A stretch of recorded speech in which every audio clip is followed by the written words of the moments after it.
hello. I didn't see you there. I am Fibonacci. Over the years of my life, I have accomplished a great deal in math. Before we start, we better start with my early years. Well, here we are in 1175 Common Era. You are looking at the birthplace of Fibonacci, also known as Leonardo of Pisa. My father was a fine merchant, and later in my life I would travel with him around the Mediterranean Sea. Fibonacci would travel with his father around the Mediterranean coast and get an education in northern Africa. Here, he learned the enormous advantages of mathematics in the countries he visited. On this journey, he also learned systems of arithmetic from the merchants. Fibonacci sequence happens in a lot of things in nature, such as field daisies. Field daisies have 34 petals. In saying that field daisies have 34 petals, one generalizes about the species, but any individual member of the species can deviate from the general pattern.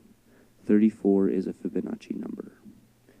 Fibonacci numbers and plants is not just the number of petals. Here is a diagram of a plant, the sneezewort. With this plant, a leaf springs from the main stem of the plant. Here, if we draw horizontal lines, we can find images of development in the plant. The main stem produces branches at the beginning of each stage. Branches rest during the first two stages and produce a new branch at the beginning of this stage. The same law applies to all branches. Furthermore, the number of leaves in any stage will also be a Fibonacci number. The type of growth presented by the sneezewort occurs also in tree growth, each stage of development lasting one whole year. I have just returned from my long voyage from Africa, and I am now in my hometown of Pisa, Italy. This is where I started writing my books. All my books were handwritten, so there weren't many copies of my books circulating around. Liber Vivace was my first book. It contained arithmetic and linear equations. My works would also popularize the Arabic numeral system containing the numbers 1 to 9. the golden ratio is the ratio you get when you divide any one Fibonacci number by the one before. When you do this, you'll have a number that is approximately 1.618. The golden rectangle, however, is when you make a rectangle out of two consecutive Fibonacci numbers. Then, within this rectangle, you can form a square and another golden rectangle. You can repeat these steps until you have worked your way to the end. Now you can connect the corners of these rectangles to form a Fibonacci spiral. Oh, hello again. I know you're sad as I am when I say this point of my life is just not documented. My midlife is unknown.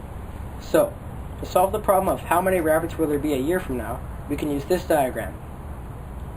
Using Fibonacci's conditions, we start with one pair of rabbits. After 1 month they reach sexual maturity, no new rabbits are born. After the second month, pair 1 has given birth to pair 2. After the third month, pair 1 has given birth again to pair 3, and pair 2 is sexually matured. After the fourth month, pairs 1 and 2 have given birth to 4 and 5, and pair 3 is sexually matured. This carries on exponentially.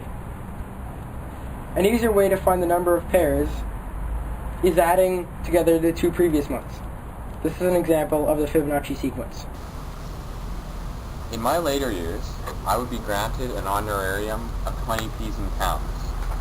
Now, many questions have been answered about Fibonacci in this video. However, there is one that still remains unanswered, and that is, how did Fibonacci die?